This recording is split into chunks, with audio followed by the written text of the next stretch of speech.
Seorang gadis yatim piatu menolong kakek tua yang dibuang keluarganya, tanpa tahu bahwa pria itu adalah kakeknya sendiri yang hilang bertahun-tahun lalu. Apa yang terjadi saat rahasia ini terbongkar? Tonton sampai akhir. Jangan lupa like, share, dan subscribe. Semoga kalian selalu sehat dan rezekinya lancar. Tulis amin di komentar ya. Langit senja menua di ufuk barat, menggelayut dalam warna jingga keemasan yang mulai redup. Safira mengayuh sepeda tuanya perlahan di jalan kampung yang sepi, sementara keranjang rotan di boncengannya bergoyang pelan berisi beberapa ikat bayam, tomat layu, dan 2 batang tempe yang dibungkus daun pisang. Hari itu, seperti hari-hari sebelumnya, ia pulang dari pasar dengan tubuh lelah, namun hati tetap lapang. Sejak kedua orang tuanya meninggal dalam kecelakaan di kota bertahun-tahun silam, Safira hidup seorang diri di rumah kecil warisan mendiang ibunya. Usianya baru menginjak 21 tahun. Namun, guratan kehidupan di wajahnya menciptakan kesan jauh lebih dewasa. Tatapan matanya tenang. Wajahnya lembut. Tapi jika diperhatikan lebih dalam, ada kesepian yang dalam di sana, semacam ruang kosong yang belum pernah diisi siapapun. Ketika melewati tikungan tajam dekat jembatan kecil yang menghubungkan desa dengan jalan raya, ia memperlambat kayuhannya. Ada sesuatu atau seseorang tergeletak di bawah pohon randu besar di tepi jalan. Safira menyipitkan mata. Ia menahan napas. Sosok itu tampak seperti tubuh manusia, menyamping, dengan pakaian compang-camping dan rambut panjang acak-acakan. Safira berhenti. Jantungnya berdegup kencang. Astagfirullah. Bisiknya pelan. Ia turun dari sepeda, meletakkan keranjang sayur di pinggir jalan, lalu mendekat dengan hati-hati. Tubuh itu milik seorang lelaki tua. Mungkin berusia lebih dari 70 tahun. Kulitnya gelap dan keriput, tangannya kotor seperti tak pernah dicuci berhari-hari.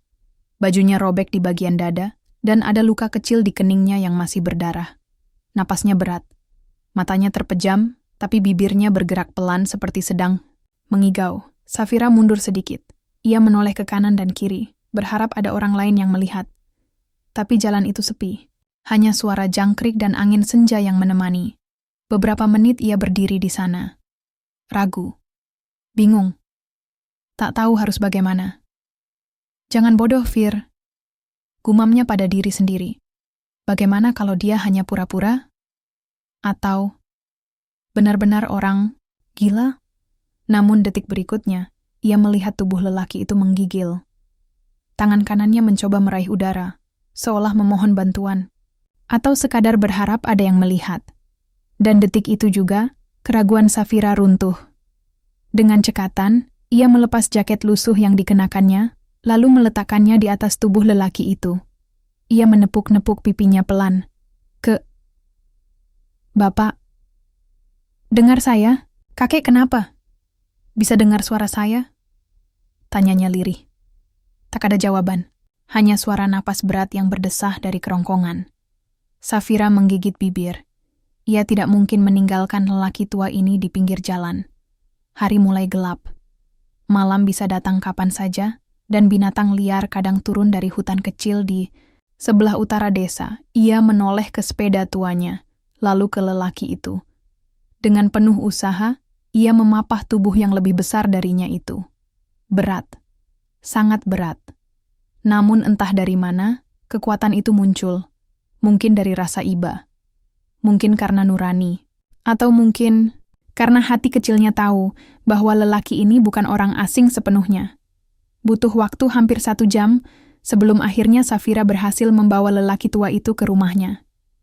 Di rumah kecil yang hanya terdiri dari 2 ruangan dan dapur reot di belakang, Safira membaringkan lelaki itu di atas tikar pandan, lalu membersihkan luka di keningnya dengan air hangat. Ia tak punya obat khusus, hanya antiseptik dan beberapa perban dari kotak kecil warisan mendiang ibunya.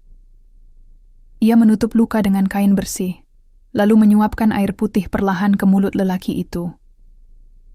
Saat itu, mata lelaki itu terbuka sedikit.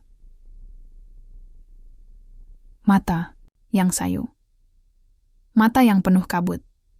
Namun di balik itu, ada cahaya kecil yang menyala lemah, seakan ia sedang menatap masa lalunya sendiri. Safira terkesiap. Kakek bisa dengar saya? Bisiknya. Namun lelaki itu hanya menggumam pelan. Siti, jangan tinggalkan aku. Siti. Safira kecil. Jangan takut. Safira membeku. Safira?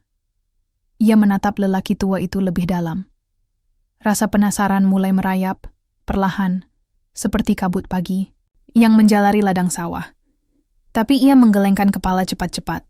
Mungkin hanya kebetulan, mungkin nama itu umum. Namun malam itu, ketika lelaki itu tidur pulas karena kelelahan, Safira tetap duduk di sampingnya. Ia tak bisa tidur. Pikirannya sibuk, hatinya gelisah. Siapa sebenarnya lelaki ini? Mengapa orang-orang meninggalkannya di pinggir jalan seperti sampah, dan mengapa ia menyebut namanya? Pagi harinya, kabar tentang apa yang dilakukan Safira menyebar ke seluruh kampung. Beberapa warga datang, sekadar melihat. Beberapa mencibir dan menyuruhnya berhati-hati. Ada yang berbisik, lelaki tua itu adalah gelandangan gila dari kota. Ada yang bilang, ia pernah mengamuk dan membakar rumahnya sendiri. Safira hanya tersenyum. Ia tak menjawab. Ia tak percaya gosip.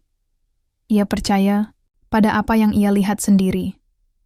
Dan yang ia lihat di wajah lelaki itu bukan kegilaan, tapi luka. Luka yang dalam.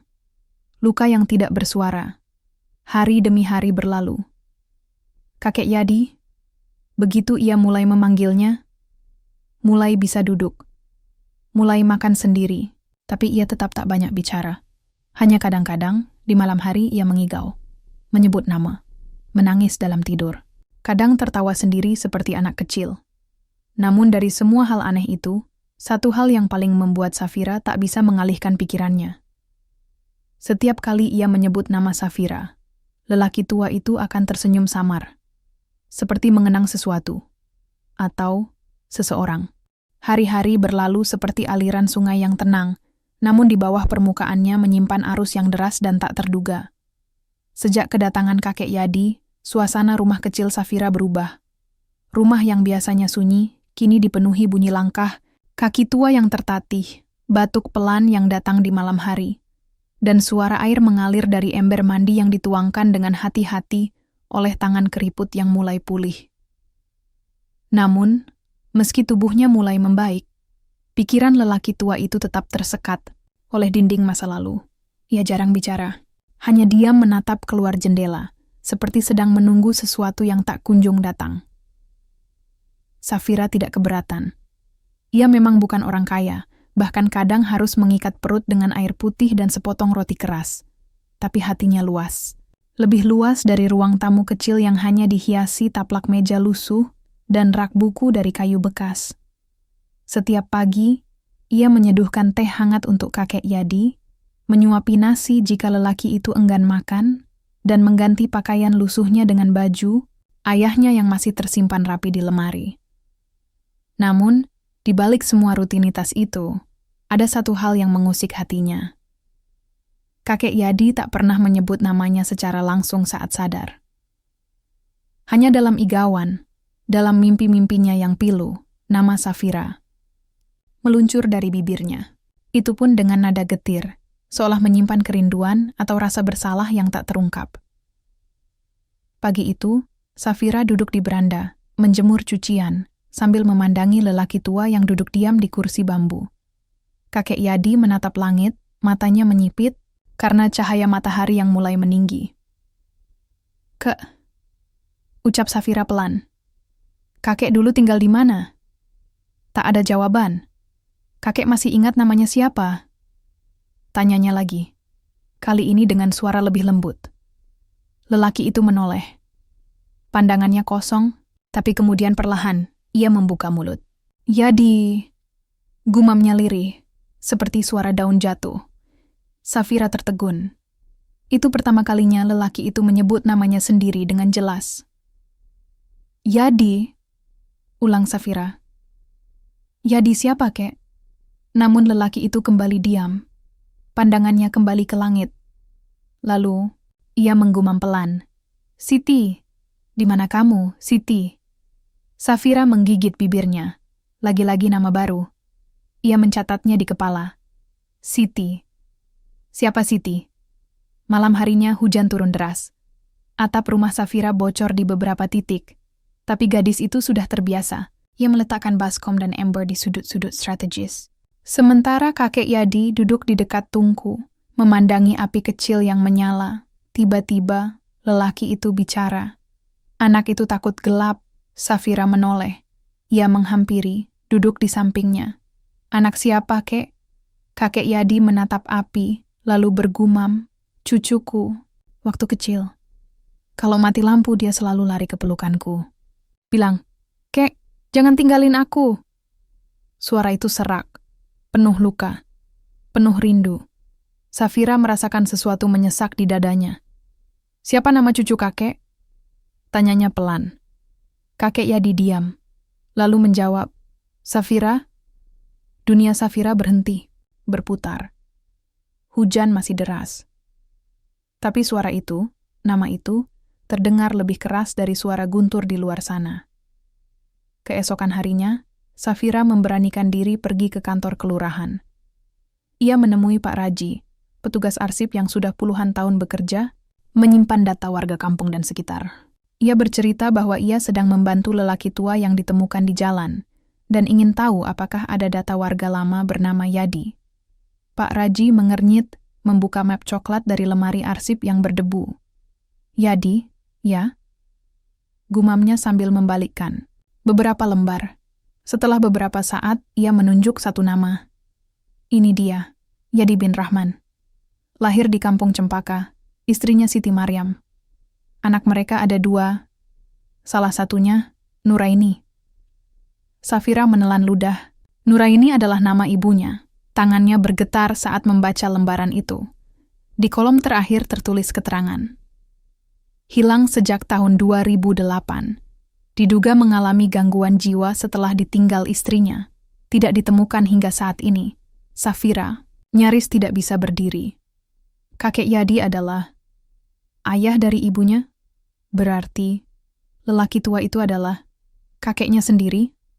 Saat kembali ke rumah, Safira tidak langsung bicara. Ia menatap lelaki tua itu dari pintu, yang sedang duduk membelai kucing liar yang baru beberapa hari terakhir rajin datang.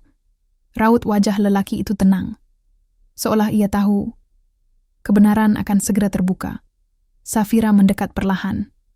"Kek," ucapnya, dengan suara gemetar. "Dulu kakek punya anak bernama Nuraini, ya?" Kakek Yadi menoleh. Matanya berkaca-kaca. "Nuraini, anakku yang manis," gumamnya lirih. "Nuraini itu ibu aku, kek." Suara Safira nyaris pecah. Kakek Yadi membeku.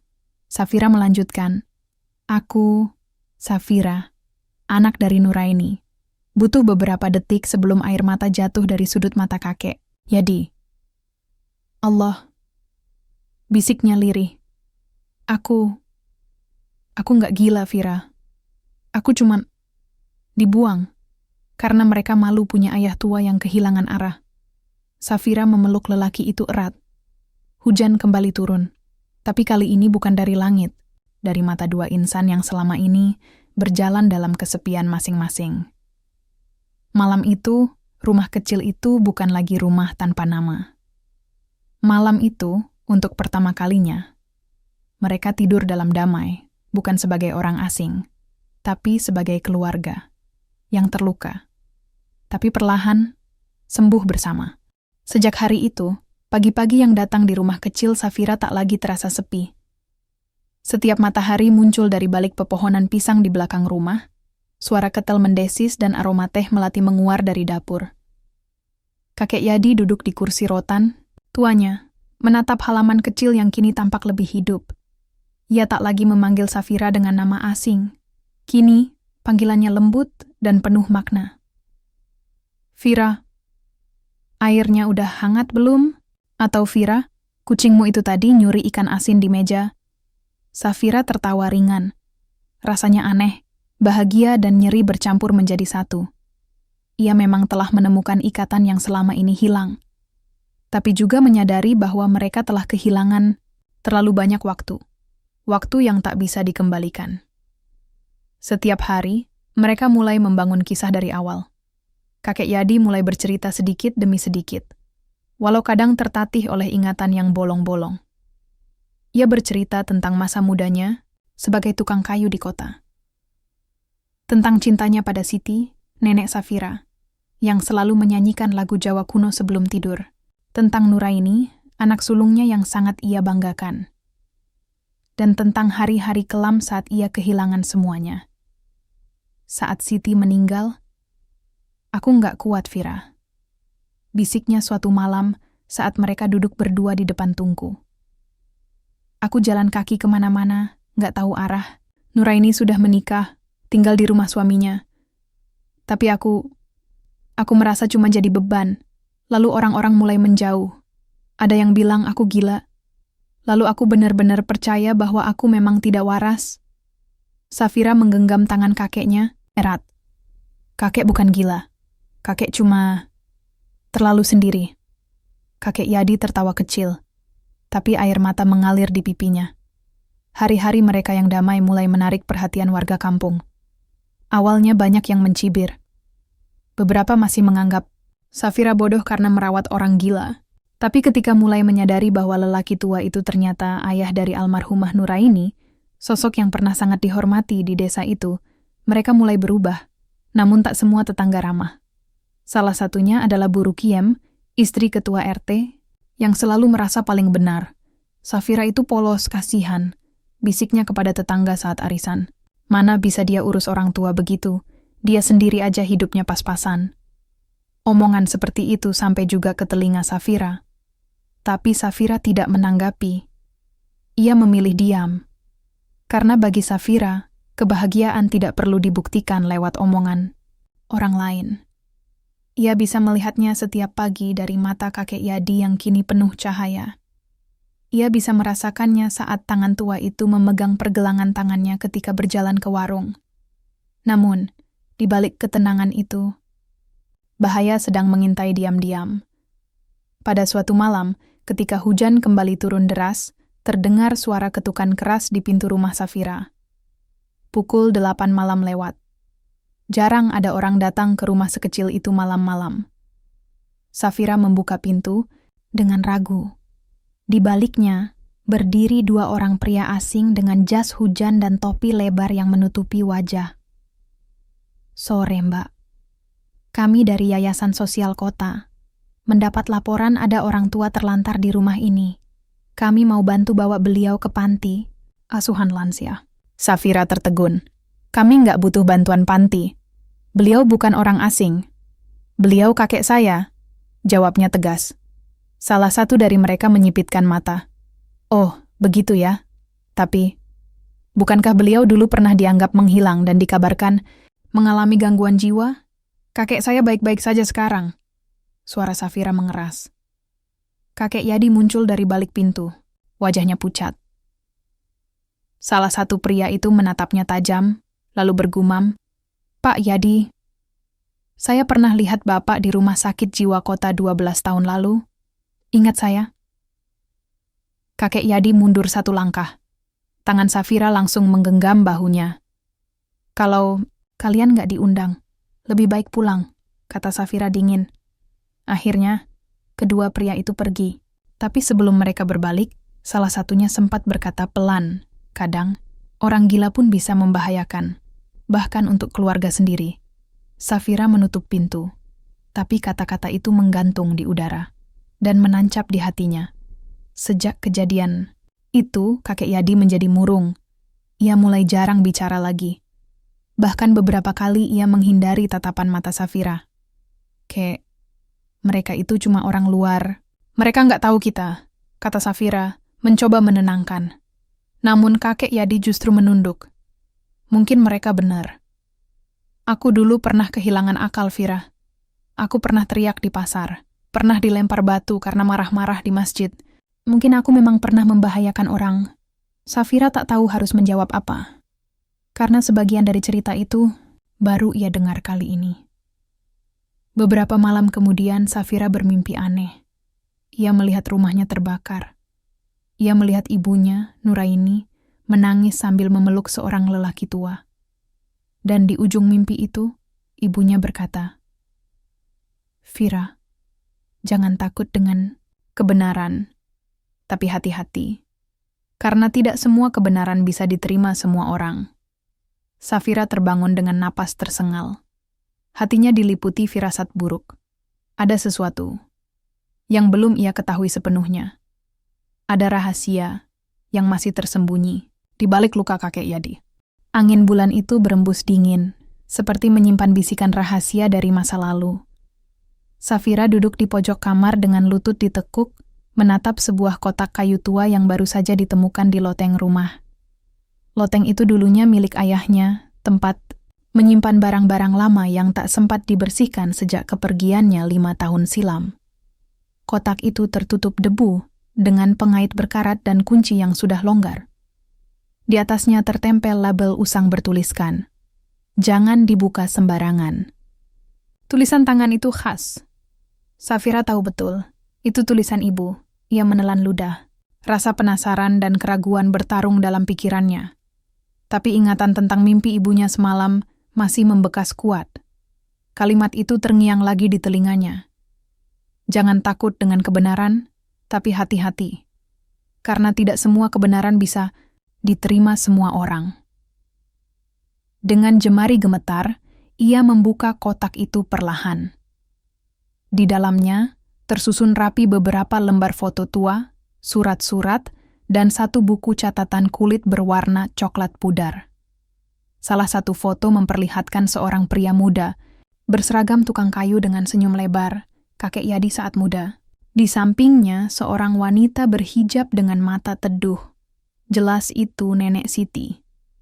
Namun satu foto lain membuat Safira tercengang. Seorang anak kecil berambut keriting dengan bola mata besar sedang digendong kakek Yadi. Di belakang mereka berdiri Ibu Safira, tersenyum kaku. Itu dirinya, Safira. Saat masih berumur sekitar 3 tahun. Berarti, aku pernah bertemu kakek? Bisiknya pelan. Tapi mengapa? Tak ada yang pernah bercerita, ia membuka buku catatan itu. Di halaman pertama tertulis, untuk anakku tercinta, Nuraini. Jika kau temukan ini, berarti aku belum sempat meminta maaf dengan benar. Itu tulisan tangan kakek Yadi. Matahari mulai meninggi saat Safira membawa buku catatan itu ke ruang tengah. Tempat kakek Yadi sedang duduk menatap angin dari jendela. Ucapnya hati-hati. Vira nemu sesuatu di loteng. Lelaki tua, itu menoleh. Pandangannya mengabur sesaat, tapi begitu melihat buku di tangan Safira, matanya membesar. Dari mana kamu dapat itu? Dari loteng, Kek. Kotak ini kayaknya udah lama banget disimpan ibu. Kakek Yadi tak menjawab, tapi ia mengambil buku itu perlahan dan memeluknya, seperti memeluk seseorang yang telah lama pergi. Tubuhnya gemetar. Aku pikir buku ini hilang. Lirihnya. Safira duduk di samping, tak ingin menyela. Setelah beberapa menit dalam diam, kakek Yadi mulai bercerita. Dulu, aku nggak pernah niat meninggalkan kalian, Vira. Tapi waktu nenekmu meninggal, aku mulai sering melamun. Aku kehilangan arah. Orang kampung bilang aku aneh. Suatu hari aku jalan kaki keluar kota. Aku pikir hanya sebentar. Tapi ternyata aku hilang selama berhari-hari. Saat kembali, rumah sudah kosong. Kamu dan ibumu pergi tanpa kabar. Air mata menetes di pipi keriput itu. Aku coba cari kalian, tapi tak ada yang tahu kemana Nuraini pergi. Sampai akhirnya, aku ditangkap karena disangka gelandangan. Dibawa ke rumah sakit jiwa. Bertahun-tahun, aku cuma bisa menulis. Menulis semua rasa bersalahku. Di buku ini, Safira membuka halaman demi halaman. Di dalamnya penuh curahan hati, tentang rasa rindu, tentang penyesalan, tentang doa-doa yang ditulis dengan tinta air mata. Namun satu lembar surat membuat dadanya tercekat. Surat kepada Safira, cucu yang mungkin sudah lupa. Maafkan kakek, Vira. Kalau suatu hari kamu tumbuh tanpa tahu siapa aku, itu bukan karena aku tak peduli. Tapi karena dunia memisahkan kita, sebelum aku sempat menyayangimu dengan cara yang benar, aku ingin sekali mendengar kamu memanggilku kakek, meski hanya sekali. Safira menangis. Tapi kali ini bukan hanya karena kehilangan, tapi karena sebuah ikatan telah ditemukan kembali. Ikatan darah, ikatan jiwa. Hari itu ia menulis balasan, surat. Bukan untuk dikirim lewat pos, tapi untuk dibacakan langsung di depan kakek Yadi. Untuk kakek Yadi, lelaki tua yang aku pikir orang asing, tapi ternyata bagian dari hidupku. Vira mungkin tumbuh tanpa kakek. Tapi hari ini, Vira bersyukur Tuhan mempertemukan kita lagi. Meski lambat, meski dalam luka, tapi setidaknya, kita masih punya waktu. Kakek Yadi menatap cucunya dengan mata berkaca-kaca, dan akhirnya, ia memeluk Safira untuk pertama kalinya sebagai seorang kakek. Namun malam itu, saat bintang mulai bersinar di langit kampung, seseorang datang mengetuk pintu. Seorang wanita paruh baya dengan pakaian rapi dan wajah tegas berdiri di depan rumah. "Permisi, apakah ini rumah Safira?" Safira mengangguk, wanita itu menghela napas, lalu berkata, "Nama saya Rahayu. Saya anak dari adik kakek Yadi. Kami baru tahu beliau masih hidup, dan kami ingin membicarakan sesuatu yang penting." Safira terdiam, matanya menatap kakek Yadi yang mulai pucat, karena ia tahu, damai yang baru ia temukan ini mungkin akan kembali terguncang. Perempuan itu duduk di ruang tamu kecil rumah Safira. Wajahnya teduh, tapi dingin. Matanya tajam, namun menyimpan rindu yang lelah. Tangannya menggenggam tas tangan dengan erat seakan menyembunyikan sesuatu yang rapuh di dalamnya. Namanya Rahayu, adik dari almarhumah Siti, nenek Safira, sekaligus adik ipar kakek Yadi. Safira duduk di seberang, memegang cangkir teh yang tak disentuhnya sedari tadi. Sementara itu, kakek Yadi hanya diam di sudut ruangan. Wajahnya pucat. Matanya tak mau bertemu, pandang dengan siapapun. "Aku sudah mencarimu selama bertahun-tahun, Kak," kata Rahayu dengan suara yang lirih namun tegas. "Waktu Nuraini meninggal, kami semua patah. Tapi saat kamu menghilang, kami tambah hancur." Safira terhenyak. "Ibu sudah meninggal?" Rahayu menatapnya penuh iba. "Iya, Nak. Ibuku, maksudku Nuraini, meninggal 7 tahun yang lalu. Kecelakaan waktu naik motor, hendak pergi mengajar di sekolah desa. Saat itu, dia belum sempat menyampaikan pesan terakhir. Tapi aku tahu dia menyesal." Kakek Yadi menunduk semakin dalam. Bahunya bergetar. Rahayu menghela napas panjang. "Aku tak datang untuk menyalahkan. Aku datang karena aku menemukan sesuatu." Dari dalam tasnya, ia mengeluarkan sebuah dokumen kusam. Safira membukanya perlahan. Sebuah surat wasiat, ditulis tangan. "Dari Nuraini, jika suatu hari ayah kembali, tolong jaga dia. Jangan buang dia seperti dunia membuangku. Ayah hanya tersesat, sama seperti aku. Tapi dia tetap ayahku dan kakek dari anakku, Safira." Safira menahan napas. Ia membaca ulang baris itu berkali-kali. Surat itu ditulis beberapa hari sebelum ibunya meninggal. "Aku simpan surat ini selama bertahun-tahun. Tak ada yang percaya ayahmu masih hidup. Tapi entah kenapa, hatiku berkata, suatu saat kami akan menemukan dia." Dan ternyata, yang menemukannya malah cucunya sendiri. Safira tak mampu berkata-kata. Air matanya mengalir, jatuh tanpa suara. Ia menatap kakek Yadi yang kini terisak dalam diam. Rahayu bangkit dari duduknya. "Safira, bolehkah aku memeluk kakakku?" Safira mengangguk pelan. Ia mendekat ke sisi kakek Yadi dan memegang tangannya. Lelaki tua itu masih bergetar. Rahayu berjongkok di depannya. Ia menyentuh lutut kakaknya dan akhirnya memeluknya erat. "Maafkan aku, Kak. Karena dulu aku ikut menjauh. Karena aku ikut membenarkan orang-orang yang menyebutmu gila. Padahal yang kita butuhkan waktu itu hanya duduk dan mendengarkan." Tangisan keduanya pecah. Safira berdiri di samping mereka.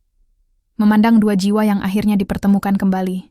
Luka lama memang tak bisa dihapus seketika, tapi setidaknya mulai dijahit kembali. Malam itu, setelah Rahayu pamit pulang dan berjanji akan sering datang, Safira duduk berdua bersama kakek Yadi di depan tungku.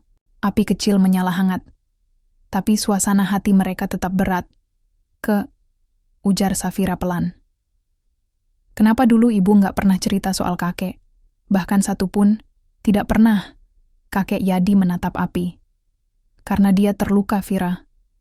Dan kadang, luka paling dalam membuat orang lupa mana kenangan, mana kenyataan. Safira diam. Kata-kata itu menusuk. Ayahmu, orang baik, tapi keras. Dan saat ibumu memutuskan menikah dengan pria pilihannya, aku menentangnya. Itu awal jarak di antara kami. Setelah ibumu menikah dan ikut keluar kota, komunikasi kami renggang. Sampai akhirnya, aku benar-benar hilang. Tak ada kabar, tak ada surat. Safira mengangguk pelan. Tapi ibumu bukan membenciku, Fira. Ia hanya bingung. Ia ingin kembali, tapi malu. Dan saat aku menghilang, ia percaya aku benar-benar sudah tidak waras. Ia takut membawa anak kecil seperti kamu bertemu orang yang tak ia kenal lagi. Meskipun itu ayahnya sendiri, diam kembali menyelimuti malam. Hanya suara api dan detak jantung yang terdengar di ruang sempit itu. Beberapa hari kemudian, kehidupan berjalan lebih tenang. Tapi ketenangan itu rapuh, seperti kaca tipis yang menunggu retak. Karena satu hal yang belum terpecahkan sepenuhnya adalah kenapa kakek Yadi dulu benar-benar menghilang. Hanya karena duka, atau ada sesuatu yang lebih gelap. Suatu siang, ketika membersihkan kamar kakek, Safira menemukan benda lain di dalam kotak kayu kecil yang tersembunyi di bawah lemari. Sebuah amplop coklat dengan stempel tua dari rumah sakit jiwa daerah. Ia membukanya, di dalamnya tertera laporan medis. Tanggalnya 20 tahun yang lalu. Nama pasien, Yadi bin Sulaiman. Diagnosis, gangguan delusi ringan akibat trauma kehilangan pasangan. Catatan khusus, pasien mengalami serangan panik ekstrim saat menyebut nama Rano dan surat tanah. Rano? Bisik Safira. Siapa itu? Dan apa hubungannya dengan tanah? Ia membawa surat itu ke ruang tamu dan menaruhnya di meja. Sore itu, saat kakek Yadi bangun dari tidur siangnya, Safira menunjukkannya perlahan. Ini, maksudnya apa? Wajah kakek Yadi langsung berubah. Tak hanya murung, tapi panik. Napasnya terengah, tangannya gemetar. Kamu temukan. Itu, Fira nggak sengaja. Tapi Fira pengen tahu, Kek. Siapa Rano? Dan apa itu? Surat tanah. Kakek Yadi berdiri. Ia berjalan pelan ke jendela. Matanya menerawang jauh. Lalu perlahan ia berkata, Rano adalah orang yang menghancurkan semuanya. Safira menahan napas. Dia adik iparku. Suami dari adik Siti. Dulu dia datang ke rumah membawa tawaran membeli tanah warisan keluarga. Tapi ternyata, dia palsukan surat. Dia tipu aku. Dan saat aku sadar, semua sudah terjual. Termasuk rumah, tempat kamu dulu lahir. Air mata menetes dari sudut mata kakek Yadi. Aku coba lawan, tapi tak ada bukti. Dan saat aku ngamuk, orang-orang bilang aku gila. Lalu, aku benar-benar kehilangan semuanya. Termasuk diriku sendiri. Safira menutup mulutnya. Jantungnya berdegup kencang. Ini lebih dari sekadar luka keluarga. Ini pengkhianatan. Dan Safira sadar, inilah pintu menuju kebenaran yang lebih dalam. Sesuatu yang akan mengguncang lebih dari sekadar emosi. Sesuatu yang harus ia bongkar. Hari-hari setelah pengakuan kakek Yadi terasa lebih berat dari biasanya. Safira tidak bisa tidur nyenyak. Pikiran tentang Rano dan surat tanah terus menghantui kepalanya. Ia merasa seperti sedang berdiri di tepi jurang, siap jatuh, tapi juga siap menemukan kedalaman yang tak pernah ia duga. Pagi itu, ia memberanikan diri datang ke rumah Bu Rahayu. Disambut hangat, tapi mata Rahayu langsung berubah saat Safira menyebut nama Rano. Rano? Suara Rahayu pelan, hampir seperti gumaman. Sudah lama aku tidak dengar nama itu. Safira menatapnya penuh harap. Fira hanya ingin tahu, Bu. Kakek bilang, dia penyebab semua ini. Rahayu menghela napas panjang. Ia bangkit, lalu mengambil sebuah album foto tua dari lemari ruang tengah.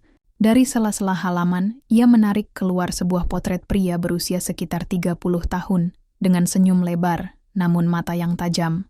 Rano. Dia, dulu orang yang sangat dipercaya keluarga. Punya usaha properti kecil-kecilan. Tapi makin lama, gelagatnya berubah. Ia mulai sering bicara tentang warisan, tentang surat tanah, dan bahkan menawarkan bantuan hukum untuk pengurusan surat rumah. Tapi ternyata, semua itu cuma akal-akalan. Dia palsukan dokumen, jual tanah tanpa izin lalu kabur. Safira menelan ludah. Semua kepingan cerita mulai menyatu. Waktu itu, Ibumu Nuraini masih percaya bahwa itu cuma salah paham. Tapi setelah semua bukti muncul dan kakekmu mulai bicara ke publik, Rano menyebarkan cerita keji bahwa kakekmu gila. Orang kampung percaya, dan dari situlah semuanya mulai jatuh. Rahayu memeluk album itu erat. Aku sendiri terlalu takut membela. Aku juga termakan stigma. Dan sampai hari ini, rasa bersalah itu masih menggantung. Safira pulang dengan kepala penuh dan hati semakin panas. Ia tahu, ini belum berakhir. Ia butuh bukti. Ia butuh sesuatu yang bisa menunjukkan kebenaran di mata hukum dan masyarakat. Dan ia tahu, tempat yang bisa menyimpannya hanya satu. Kantor desa. Dan esoknya, ia datang ke balai desa. Dengan berbekal surat kuasa dari Rahayu, sebagai keluarga dari ahli waris, Safira meminta izin menelusuri dokumen pertanahan lama. Awalnya ditolak secara halus, tapi setelah Rahayu datang langsung menyusul, mereka diberi waktu 2 jam untuk membuka arsip. Di dalam ruangan pengap dengan tumpukan berkas berdebu, Safira menemukan map merah tua bertuliskan, Surat Kepemilikan. Atas nama Yadi bin Sulaiman, tahun 83, dan di belakang map itu, ia menemukan satu lagi, dengan nama Rano Wijaya, tahun 84. Bedanya, surat milik Rano tampak seperti salinan tak resmi, bahkan stempelnya samar, dan tanda tangan camat waktu itu tidak seragam dengan dokumen lainnya. Ini palsu, bisik Safira. Ia foto semua dokumen itu, lalu simpan dengan rapi. Ini bukan hanya tentang tanah, ini tentang kehormatan yang telah direnggut paksa. Malamnya, Safira menunjukkan semua itu pada kakek Yadi. Lelaki tua itu menatap foto dokumen itu lama sekali. Lalu ia tertunduk menangis tanpa suara. Fira, kamu telah membuktikan apa yang dulu tak bisa kakek buktikan. Safira menggenggam tangan kakeknya. Kita laporkan, Kek. Kita bersihkan nama kakek. Kita rebut kembali kebenaran. Namun, kakek Yadi diam. Fira, ada sesuatu yang belum kakek ceritakan? Safira menatapnya kali ini dengan jantung berdegup keras. Waktu itu, kakek hampir membunuh Rano. Suasana di ruangan mendadak beku. Kakek Yadi melanjutkan perlahan, matanya kosong menatap langit-langit. Saat tahu tanah dijual, saat tahu dia menipu semua orang, kakek datang ke rumahnya. Malam-malam, bawa linggis. Kakek sudah gelap mata. Tapi saat kakek dobrak pintu, ternyata rumah sudah kosong. Rano kabur duluan. Mungkin karena dia tahu kakek akan datang. Safira menutup mulutnya. Keesokan harinya, kakek ditangkap warga. Karena dianggap mencoba mencelakai orang. Padahal Rano sudah tak ada. Sejak saat itu, semua percaya kakek sudah tak waras. Ia menatap Safira. Dan sejak hari itu, kakek hidup sebagai bayang-bayang. Air mata Safira tak tertahan. Tapi, sekarang kakek enggak sendiri. Kita bisa bersihkan semua ini. Kita bisa. Tapi sebelum ia menyelesaikan kalimat itu, pintu rumah diketuk keras. Tok tok tok. Safira membuka. Seorang pria berbadan tinggi, mengenakan kemeja rapi dan kacamata hitam berdiri di ambang pintu. Permisi, nama saya Bagas. Saya pengacara mewakili Pak Rano Wijaya. Safira menegang. Beliau mendengar bahwa Anda mencoba menggali kembali arsip tanah milik keluarga. Saya datang untuk menyampaikan surat somasi. Jika Anda tidak menghentikan ini, maka kami akan membawa kasus ini ke pengadilan. Safira gemetar. Tapi kami punya bukti. Bukti Anda tidak resmi. Dan surat milik Pak Rano telah disahkan sejak 20 tahun lalu. Kami minta Anda tidak menyebarkan fitnah. Safira mengepal tangan. Kami tidak takut. Bagas tersenyum tipis. Baiklah, sampai jumpa di pengadilan, Nona. Ia pergi dengan langkah dingin, menyisakan debu dan ancaman yang nyata. Di dalam rumah, kakek Yadi kembali duduk. Wajahnya pucat. Vira, mungkin ini sudah terlambat. Tidak, Kek, tegas Safira. Justru ini baru awal. Matanya menyala. Bukan hanya karena ingin membela kakeknya, tapi karena ia sadar. Selama ini hidupnya dibangun di atas rahasia dan luka yang diwariskan, dan sekarang ia takkan diam. Hari-hari setelah kedatangan Bagas berubah jadi medan perang batin bagi Safira. Ia tahu, ancaman hukum bukan hal sepele.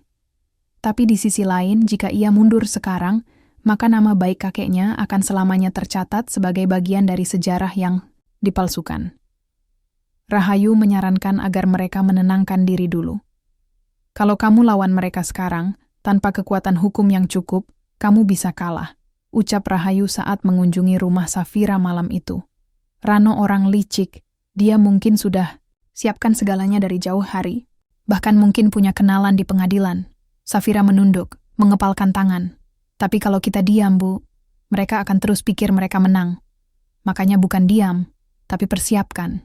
Cari sekutu, kumpulkan bukti sah, lapor ke LSM atau media lokal. Sekarang bukan zamannya orang kecil harus tunduk begitu saja. Mata Safira berbinar. Untuk pertama kalinya, ia merasa punya arah. Beberapa hari kemudian, Safira pergi ke kantor sebuah lembaga bantuan hukum. Ia bertemu dengan seorang pengacara, muda bernama Kak Andre, yang tampak serius tapi berhati lembut. Kami pernah menangani kasus serupa, ujar Andre sambil membaca dokumen dan foto yang dibawa Safira. Masalahnya, kasus ini sudah terlalu lama. Banyak arsip asli yang mungkin sudah rusak atau hilang. Tapi kalau kita bisa buktikan ada pemalsuan dokumen, kita masih punya peluang. Bagaimana caranya? Langkah pertama, kita cari saksi. Apakah ada pejabat lama yang bisa dihadirkan, misalnya kepala desa atau notaris yang tahu proses penjualan tanah itu? Safira terdiam, lalu matanya terbelalak. Pak Camat waktu itu masih hidup, namanya Pak Sularto. Sekarang tinggal di Panti Jompo, dekat perbatasan kota. Andre tersenyum. Bagus, kita temui dia. Hari berikutnya, Safira dan Andre datang ke Panti Jompo tersebut. Setelah menjelaskan maksud kedatangan mereka, akhirnya Pak Sularto bersedia bicara. Lelaki tua itu, kini renta dan duduk di kursi roda, masih menyimpan ingatan tajam. Rano, ya saya ingat betul dia. Orang yang terlalu sering datang ke kantor hanya untuk urus dokumen yang mencurigakan. Tapi saya tidak pernah sahkan surat atas nama dia. Tanda tangan di surat itu bukan milik saya. Safira tertegun. Andre langsung meminta kesediaan Pak Sularto untuk bersaksi jika kasus ini sampai ke pengadilan. Saya tak punya waktu lama, Nak, ucap Pak Sularto. Tapi saya tidak akan biarkan kebohongan menang. Mereka pulang dengan harapan baru. Namun, sesampainya di rumah, harapan itu langsung dihantam oleh kenyataan pahit. Rumah Safira telah dilempari batu. Kaca jendela pecah. Di pagar tertulis coretan cat merah. Jangan ganggu urusan orang kaya. Safira gemetar. Warga sekitar hanya menonton, tak berani mendekat. Rahayu datang terburu-buru. Kita harus lapor polisi. Tapi, siapa yang akan percaya? Mereka pasti pikir ini cuma kenakalan remaja biasa. Kakek Yadi duduk lemas. Sudahlah, Vira. Mungkin ini pertanda kita tak bisa menang. Tidak, Kek. Safira berdiri tegak. Kita akan lanjut. Kita sudah terlalu jauh untuk mundur. Malam itu, dengan bantuan Andre, Safira menulis kronologi lengkap kejadian dan mengirimkannya ke 2 media lokal serta 1 kanal YouTube aktivis keadilan sosial. Tak ia sangka, Video yang berisi cerita Safira dan dokumentasi surat-surat lama menjadi viral dalam waktu 2 hari. Komentar netizen membludak. Banyak yang mendukung. Beberapa mencurigai keterlibatan aparat desa yang ikut diam saat penipuan berlangsung. Rano akhirnya angkat bicara lewat pengacaranya. Ia mengaku tak bersalah dan menyebut keluarga Yadi menyebar fitnah demi mengambil alih aset yang sah. Biarkan pengadilan yang memutuskan, kata Bagas saat diwawancara media. Tapi publik sudah berpihak. Hari yang ditunggu datang. Sidang pertama digelar dan Safira duduk di kursi saksi, menggenggam foto almarhum ibunya dan surat wasiat yang ditulis Nuraini. Di hadapannya, Rano duduk dengan wajah tanpa ekspresi, didampingi 3 pengacara mahal. Saat giliran kakek Yadi memberikan kesaksian, ruang sidang hening. Saya bukan orang gila, suara kakek bergetar. Saya hanya orang tua yang kehilangan segalanya. Tapi saya masih punya satu hal, kebenaran. Ia menatap hakim lurus. Matanya basah, tapi kuat. Saya tidak ingin balas dendam. Saya hanya ingin nama saya dan keluarga saya dibersihkan. Hakim mengangguk pelan. Kami akan pertimbangkan semua kesaksian. Sidang ditunda seminggu untuk mendengar saksi tambahan. 1 minggu kemudian, Pak Sularto hadir. Dengan suaranya yang meski lemah tapi tegas, ia menyatakan di hadapan hakim, "Saya tidak pernah melegalkan surat atas nama Rano. Itu tanda tangan palsu." Ruang sidang gempar. Rano terdiam. Wajahnya memucat. Sementara itu, para jurnalis mulai menulis berita besar. Kebenaran lama terungkap. Lelaki tua yang dibuang ternyata korban penipuan besar. Setelah sidang selesai, Rano tak bisa kabur lagi. Ia ditetapkan sebagai tersangka pemalsuan dokumen dan penggelapan aset keluarga. Kakek Yadi dinyatakan bebas dari segala tuduhan masa lalu dan tanah warisan dikembalikan secara sah kepada ahli waris Safira. Namun, di tengah semua itu, Safira tidak bersorak. Ia hanya duduk di samping kakeknya, menggenggam tangannya. Luka itu memang tak bisa hilang, Kek. Tapi sekarang, kita tahu, kita tidak sendiri. Kakek Yadi menatap cucunya, lalu tersenyum perlahan. Kamu cahaya di ujung gelap, Vira. Terima kasih, sudah menuntun kakek pulang. Hari-hari setelah sidang terakhir terasa seperti fajar yang pelan menyibak kabut. Meski kemenangan sudah diraih secara hukum, Safira justru dilanda perasaan kosong yang sulit dijelaskan. Ia tak pernah membayangkan bahwa perjuangan untuk menegakkan kebenaran bisa terasa begitu sunyi. Kakek Yadi kini lebih sering duduk di beranda rumah, menatap langit sore yang berubah warna seperti hati manusia. Tak pernah benar-benar tetap.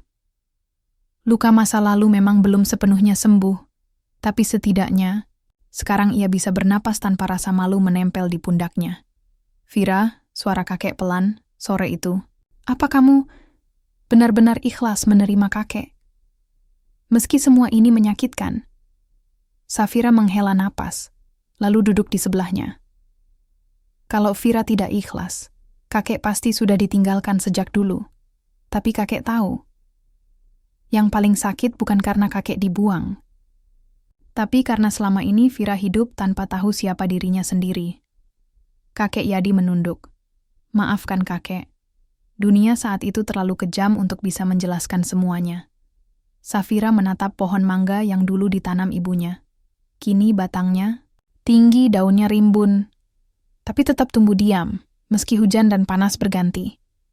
Kita tidak bisa mengubah masa lalu, Kek. Tapi kita bisa memilih untuk berdamai dengannya. Beberapa hari kemudian, media nasional datang meliput kisah mereka. Cerita tentang seorang gadis yatim piatu yang merawat seorang kakek gelandangan, lalu ternyata menemukan kembali darahnya sendiri, menjadi berita viral di seluruh penjuru negeri. Namun, di balik popularitas itu, Safira merasa gamang. Ia menerima surat undangan dari sebuah universitas negeri di kota, beasiswa penuh untuk jurusan hukum. Pihak kampus tertarik pada keteguhan dan keberanian Safira dalam memperjuangkan keadilan.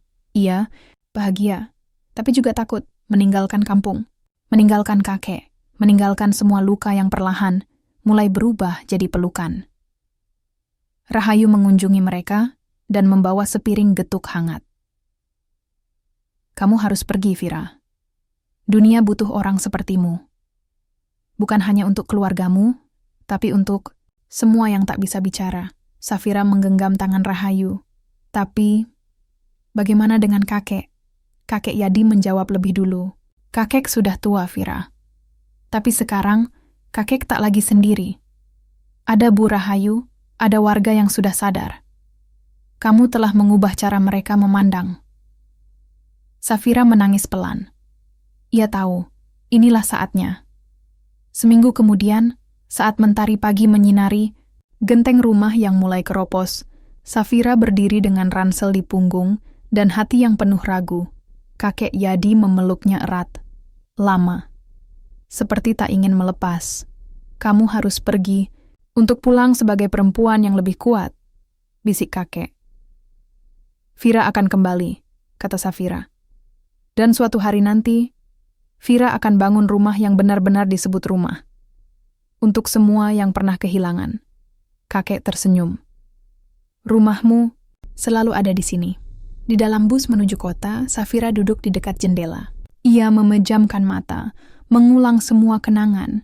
Saat pertama bertemu lelaki tua yang dianggap gila, saat menemukan luka-luka yang selama ini tertutup debu stigma, hingga detik ini, saat ia meninggalkan tanah kelahirannya dengan kepala tegak, di end. Hatinya tak lagi hanya ada kehilangan, tapi juga harapan dan cinta. Cinta yang tak pernah minta diakui, tapi hadir dalam bentuk paling tulus, kesediaan untuk tetap tinggal, meski semua orang memilih pergi. Langit kota tak pernah benar-benar gelap, bahkan di tengah malam. Lampu-lampu jalan, gedung bertingkat, dan kendaraan yang tak pernah tidur, seolah berkata bahwa waktu tak berhenti di sini. Bagi Safira, inilah dunia baru, penuh harapan, tapi juga menakutkan. Hari pertamanya sebagai mahasiswa hukum dimulai dengan degup jantung yang tak menentu. Ia melangkah masuk ke aula orientasi kampus dengan sepatu pinjaman dan tas bekas yang masih menyimpan aroma tanah kampung. Di sekelilingnya, ratusan wajah muda tertawa, bersenda gurau, dan sebagian besar tak menoleh ke arahnya. Namun, Safira tak pernah takut kesendirian. Ia sudah bersahabat lama dengan sepi. Dosen pertamanya, seorang perempuan tegas bernama Bu Nirmala, memulai kuliah dengan pertanyaan tajam. Kenapa kalian memilih jurusan hukum? Karena ingin memperbaiki dunia? Atau karena dunia pernah melukai kalian? Pertanyaan itu menghantam Safira seperti palu godam. Ia teringat malam-malam dingin saat kakek Yadi menggigil tanpa selimut, suara ejekan warga, dan coretan merah di dinding rumah mereka. Saat itu, ia menunduk, menahan air mata. Tapi jawabannya sudah ia simpan rapat-rapat. Dunia memang pernah melukainya, tapi ia ingin sembuh tanpa harus membalas. Hari demi hari berlalu. Safira mulai terbiasa dengan ritme kehidupan kota. Ia mencuci baju sendiri, makan dari warung kaki lima, dan membaca buku di perpustakaan sampai larut malam. Di antara kesibukan itu, ia menyempatkan diri menelepon kakek seminggu sekali. Suara kakek Yadi yang semakin serak, namun selalu menyapa dengan tawa kecil, menjadi pengingat bahwa rumah bukan tempat, melainkan suara yang membuatmu tenang. Namun pada minggu keempat, suara itu tak lagi terdengar. Vira, kakek masuk rumah, sakit, ucap Bu Rahayu lewat telepon. Dia jatuh saat sedang menyapu halaman. Kepalanya terbentur. Dunia Safira runtuh seketika. Ia tak sempat berkata apa-apa selain, "Saya akan pulang sekarang juga." Ia menumpang bus malam, dengan wajah cemas menatap jendela. Hujan turun sepanjang perjalanan, seperti langit tahu bahwa hati seseorang sedang nyeri. Sesampainya di rumah sakit kecil di pinggir kampung, Safira melihat tubuh kakek terbaring lemah, selang infus menusuk punggung tangannya dan matanya tertutup. "Kakek," bisiknya sambil memegang tangan tua itu. "Vira pulang, maaf terlambat," kakek tak menjawab. Tapi air mata menetes dari sudut matanya. Dokter mengatakan kondisi kakek tidak stabil. Usianya, ditambah riwayat tekanan darah tinggi, membuatnya lemah. Sekarang semuanya tergantung pada keajaiban. Selama 3 hari, Safira menjaga di samping ranjang kakek. Ia tidur di kursi plastik, makan seadanya, dan tak pernah melepaskan genggamannya. Sampai malam keempat, kakek akhirnya membuka mata pelan. "Kamu di sini?" Suaranya nyaris tak terdengar. Safira mengangguk, senyum penuh air mata. "Iya, Vira pulang. Jangan tinggalkan. Kakek lagi," lirihnya. Safira menunduk. "Vira juga butuh kakek. Jangan pergi dulu." Kakek mengangkat tangan lemah, menyentuh kepala cucunya. "Kamu harus tetap lanjutkan mimpi itu.